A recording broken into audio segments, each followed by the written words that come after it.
Thank you very much.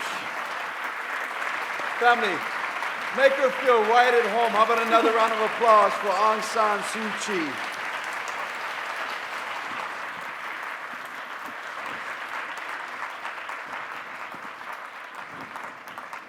At this time, we'd like to begin our question and answer discussion. Thank you to the students who submitted the questions in advance. We'll do our best to get through as many as possible. Dao Su, these students are amazing. I've had an opportunity to go over some of the questions, and I think you'll find that very, very intellectual young individuals here. When we call out your name, please stand to your feet so that Dao Su gets to see who you are. After we ask your question, you may be seated. I would like to ask Alina O'o of McKinley High School to please stand. Ryder Riggs of Moanalo High School and Jennifer Takahashi of St. Andrews Priory.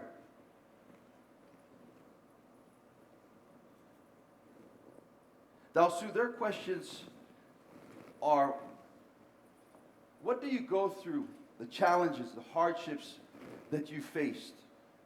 What gives you hope and keeps you motivated? And how do you cope with all that stress? You may be seated. Well, I don't know how I cope with stress. I think sometimes I cope with it simply by going to sleep. But, what gives me hope? I think work gives me hope. I have said repeatedly that there's no such thing as hope without endeavor. Hope without endeavor is simply a pipe dream. And if we have real hope, we have to work towards it, and we have to work for it. And what kept me going really was commitment. I believed in what I was doing, and I always remembered that it was a choice I made. Nobody forced me to do what I did. And because it was a choice I had made out of my own free will, that was enough motivation for me to go on. And I believe that I had made the right choice. Thank you so much.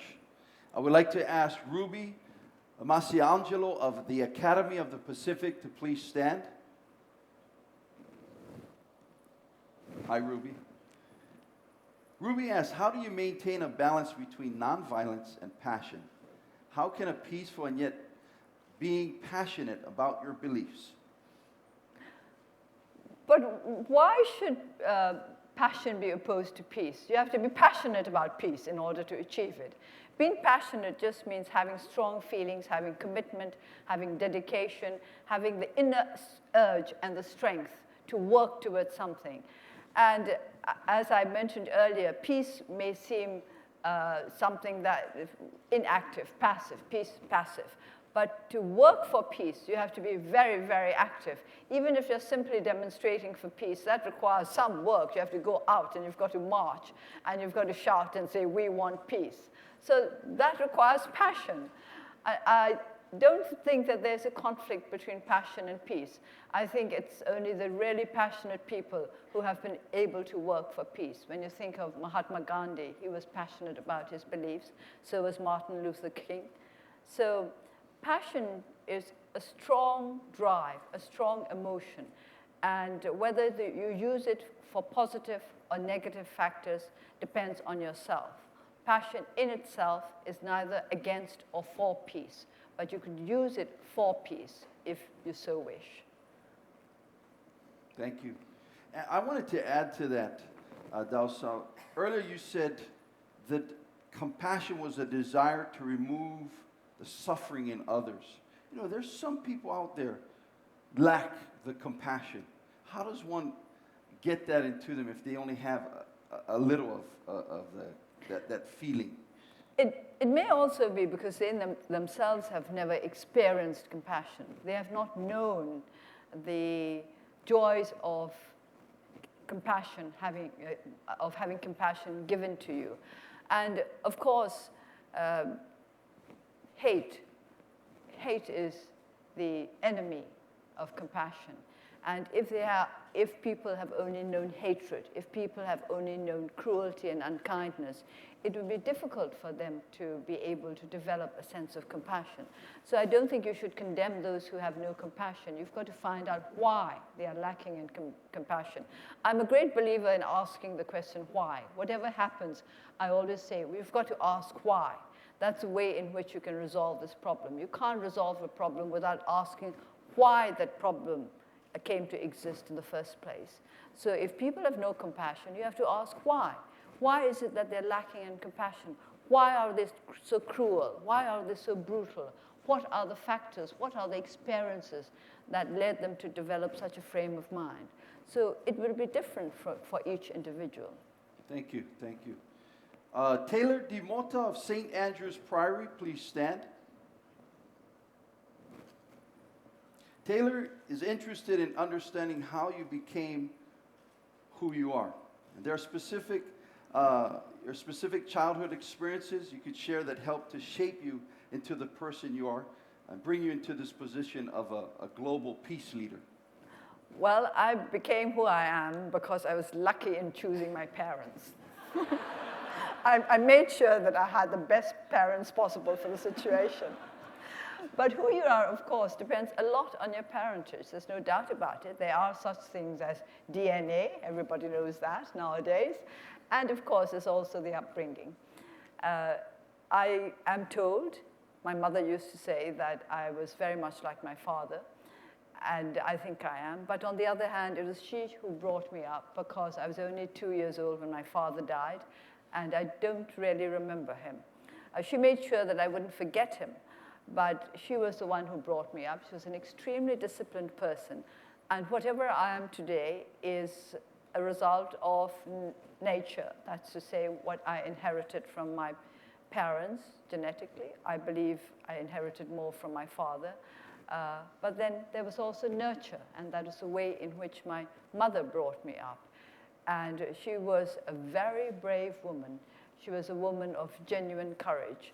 And I was a bit of a namby-pamby as a child. I was always inclined towards tears, and I was frightened of the dark and this and that. And my mother didn't like it because she thought that it wouldn't be good for me to go through life in that state of fear and timidity. And so she made sure that I toughened up. You know, we didn't ask. I know you talked about your dog earlier. What's your dog's name? What type of dog is it? Well, my dog is called Taichito, and he is what might be described of unknown breed. In Hawaii, we call that poi dog. Yes. Well, he's very beautiful. Yes. Now, Kaichicho, you know, you said he or she? No, he. He bites.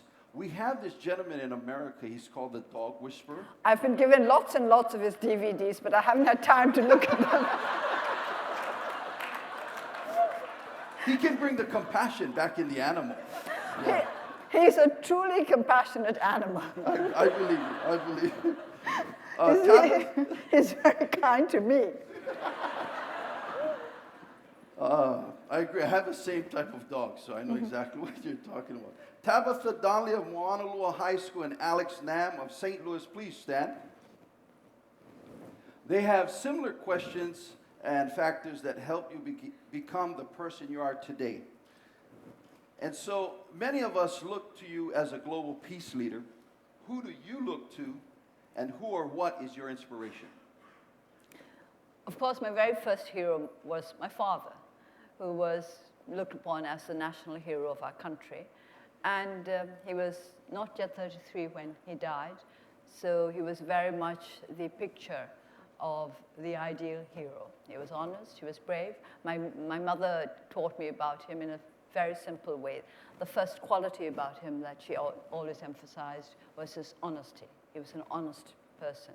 Secondly, he loved his country. Thirdly, he was courageous. And then there were all the other virtues, such as what a good student he was, and so on and so forth, which he was, I assure you. So he was my hero, and he was the one who inspired me most. It was from him that I got my inspiration to begin with. But as I grew older, of course, I learned about other great figures. I was very much influenced by the leaders of the Indian independence movement, people such as Mahatma Gandhi and Jawaharlal Nehru. And then, of course, by spiritual figures like His Holiness the Dalai Lama. And I was also inspired by Madame Curie. which might seem a little curious, Madame Curie being part of my pantheon of heroes and heroines. This is because I admired her dedication to what she had, to the path that she had decided to follow. She believed in science. She wanted to be a scientist. She was a scientist, and she made herself the best scientist possible. And I like that. I like her dedication and the fact that hardship and poverty were not important to her. What was important to her was the work that she had taken on as the goal, as the central pivot of her life. So I would say that I admired her for her commitment. And other people whom I saw as commitment. I have always also been inspired by what I would call good soldiers. I was just reading a biography of General George Marshall, and in the introduction, he was described as a civilized warrior, which I liked very much. I am very partial to civilized warriors. I think perhaps emphasis on the civilized rather than the warrior, and of soldiers who are truly dedicated to their duty and are good human beings. I think particularly because of the history of military rule in my country. I'm inspired by good professional soldiers. Thank you so much.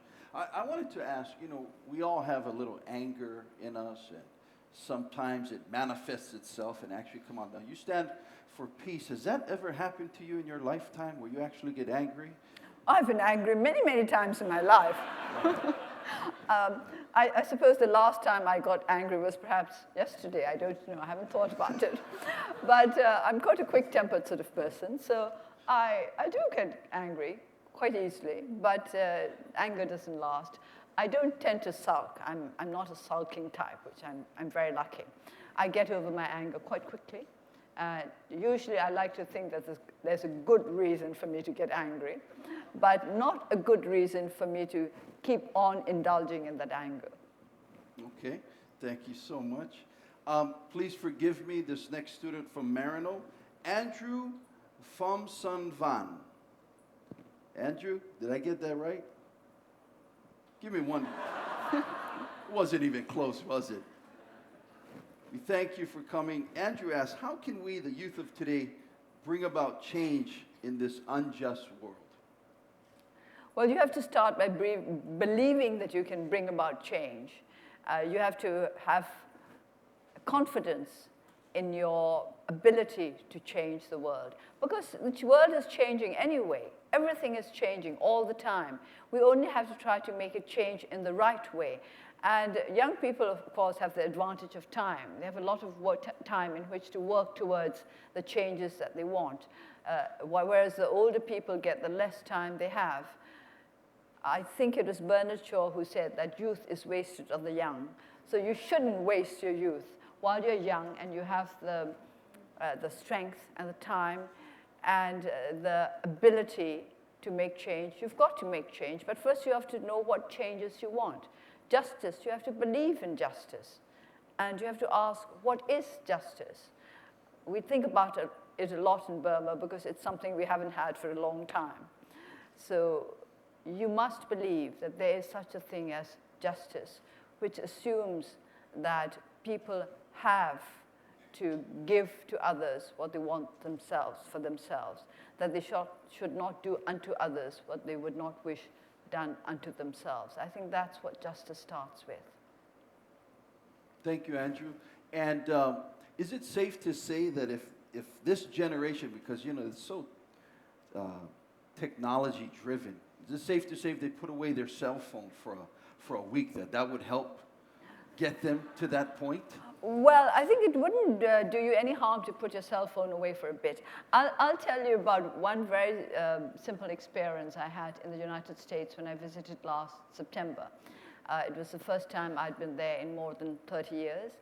And I had read before I started out on my trip that people were getting more and more polarized because of the internet, that on the internet they search for others with the same kind of ideas as they have, and then they get together.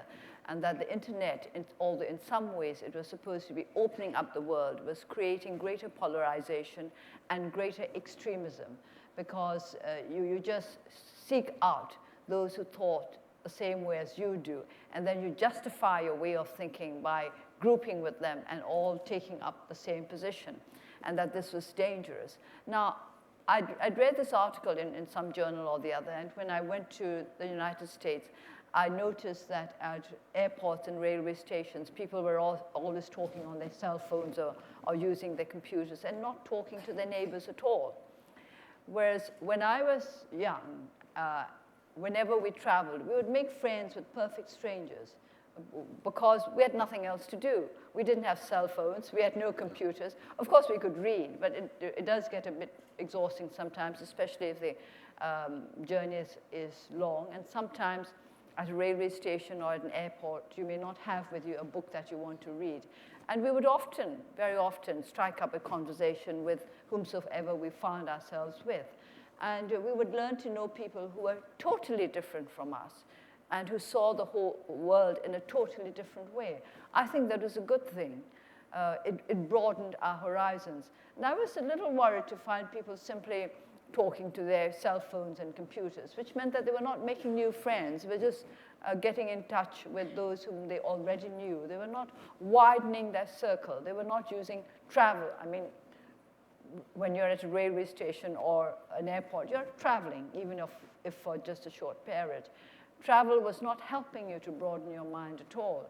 Your mind was simply been broadened as far as would be allowed by where you choose to go to through your computer and your cell phone. So I do think that it's important for us to think of life before, what life was like before the cell phone, and what life might be like without the cell phone these days. By the way, my first ever cell phone I got in my hand just 2 years ago. And I was so unused to it, I didn't quite know where I was supposed to put it. You know, it was not like, it was not like the old telephone receivers where you knew where the ear went and where the mouth went.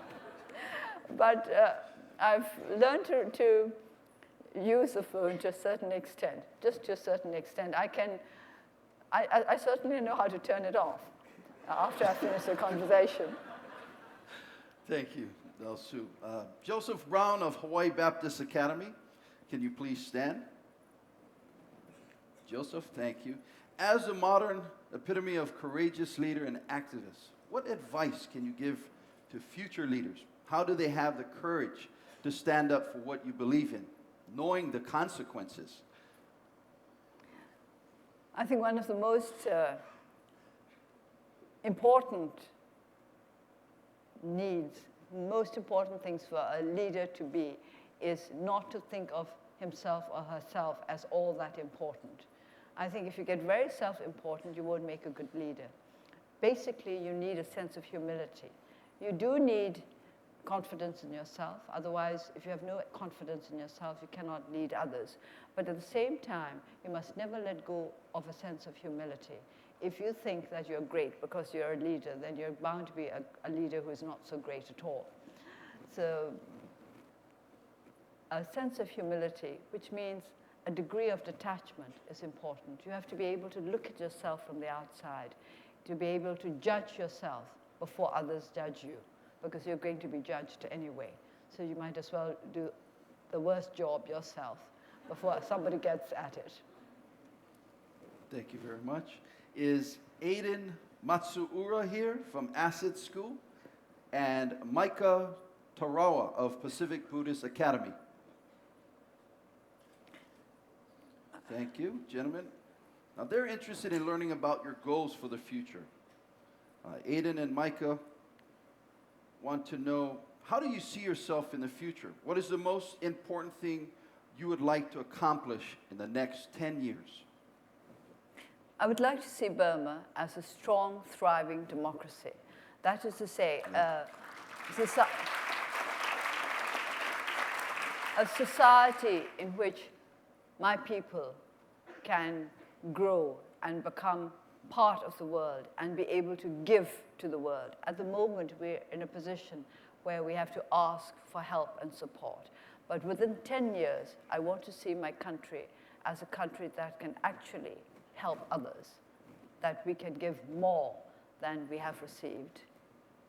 Thank you. And thank you, Aiden and Micah. We have a number of students here. Nathaniel Trinidad from Wanalua High School. Nathaniel. And Kate Sklabasi from Pacific Buddhist Academy. And they're wondering about the future of our country. What do you see for the Myanmar's future? What further reforms would you like to see implemented in your country? Well, you're talking about further reforms. I mean, we still need the first set of reforms implemented. People keep talking about democratic reform in Burma.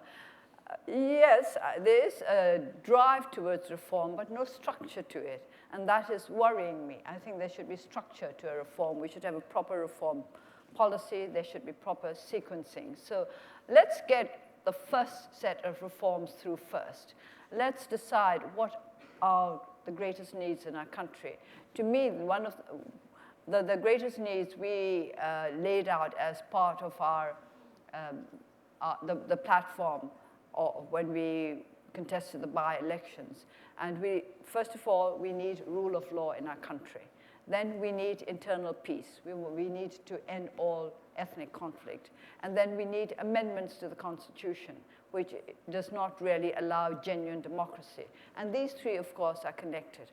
Some have asked us why we put rule of law before an end to ethnic conflict, before peace. Because we need rule of law in order that we may achieve peace. In those areas where people are insecure, in those places where there's fighting going on, where people are under threat, their lives are under threat all the time, you can't expect them to sit down and talk to one another and sort out their differences. And so we need rule of law. We need people to feel secure. We need them to feel that they are protected by the law, that the law is there to protect them and to keep them from harming one another rather than to oppress them and to make sure that they do what the government wants them to do.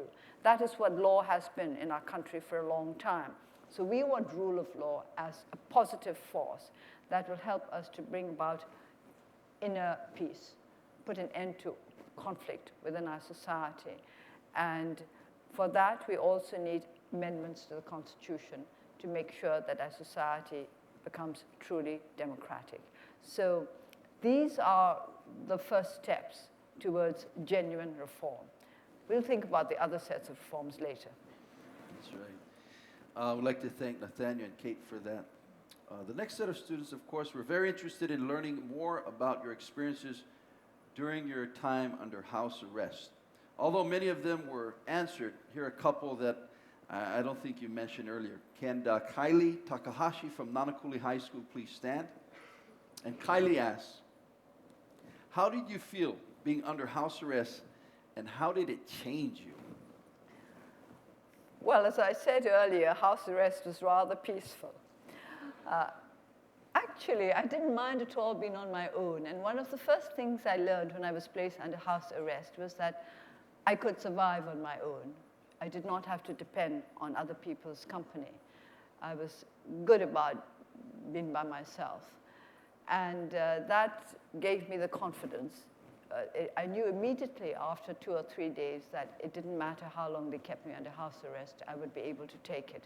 Because my life was not built around things that required the presence of others or the ability to go out of the house.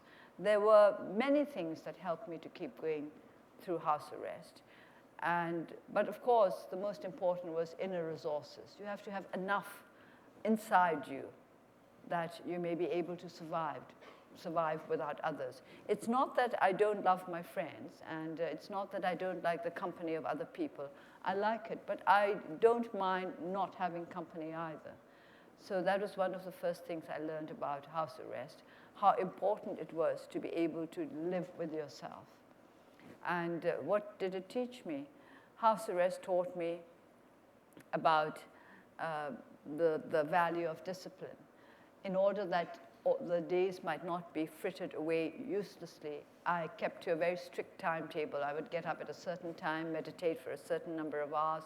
I would listen to the BBC World Service at fixed hours to make sure that I was keeping up with what was going on in the rest of the world. And I also made sure that weekends were free so that I would not lose track of time. 5 days work, meaning to say keeping to a rigid timetable, and 2 days off when I could do whatever I please. I didn't have to read at a particular time or do my exercises at a particular time. I could do whatever I please. I could sleep late if I wished to, and so on. So that, it was structured, a structured existence. It was a disciplined existence. And that was what made it easy. It made it, or rather, it made it not difficult. Because discipline is never that easy. You have to stick to something that you've imposed on yourself. It's not something that comes naturally, such as breathing. It's something you have to practice, like meditation. You know, Dalsu, it seems as though you have a very, very wide sense of humor. And it's often said, if you can steal a person's joy or happiness, you can tear a person down. What did you do during that time to bring back joy, to bring back happiness on a daily basis? You know, for us, we call family or friend, we'll call somebody close to us or see them to help cheer us up. But in your situation, you didn't have the ability to do that. So share with us. Well, you have to always have certain goals, even if they are short-term, small ones, such as you know, what you decide to do for the day. As I said, I was very disciplined. I kept a strict timetable. Talking about joy, one day I found myself thinking, well, I'm feeling rather pleased with myself. Please don't forget that I'm under house arrest, I told myself. Because I had to remind myself that there was no reason for me to be pleased with the situation. But I was pleased because I think I'd probably done something like finished the most boring book I felt I had to read, or something like that. Anyway, I was feeling very pleased, and I was feeling happy. So I reminded myself that one had no right to feel so happy if one is under house arrest. Very good. Dalsu, would you care for some water? Yes, please. All right. There you go. And the only reason I ask is so that I can join you with a sip there. I would like to ask Pasina J. Abe of McKinley High School to please stand. Right here in the front left. What was the first thing you did after being released from your house arrest? The very first thing. Well, I've been released from house arrest a number of times, put back again and then released. Now, I remember the first time I was released, the time I was released from my first round of house arrest after 6 years. The first thing I did was to get in touch with the members of my political party.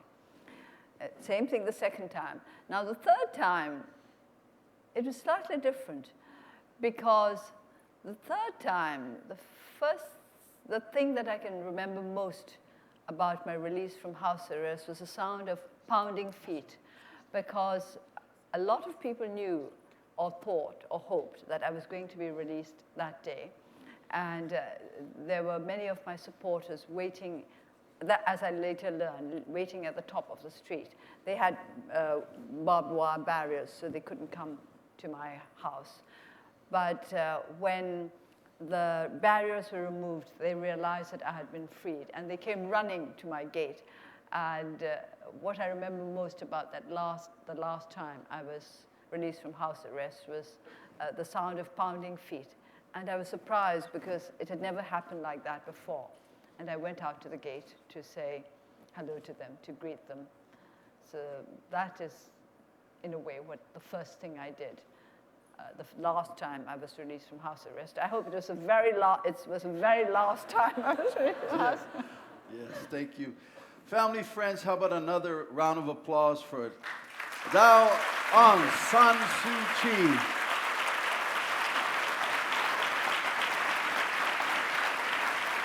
Dalsu, stay right where you are.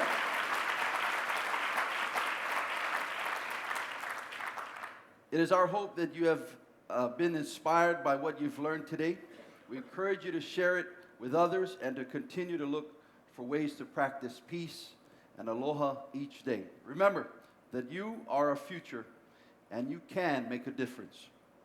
We would now like to begin our closing ceremony, starting with a performance by Halau Hula Olana. Following their performance, Pierre and Pam Omidyar and Kelvin Takeda will present a special gift to Aung San Suu Kyi on behalf of Pillars of Peace Hawaii. Olana'i will also share a special chant in honor of that gift, and Pam will come up and explain what that chant will be. So please join me in welcoming Halau Hula Olana as they perform our closing number, Surround Me with Love.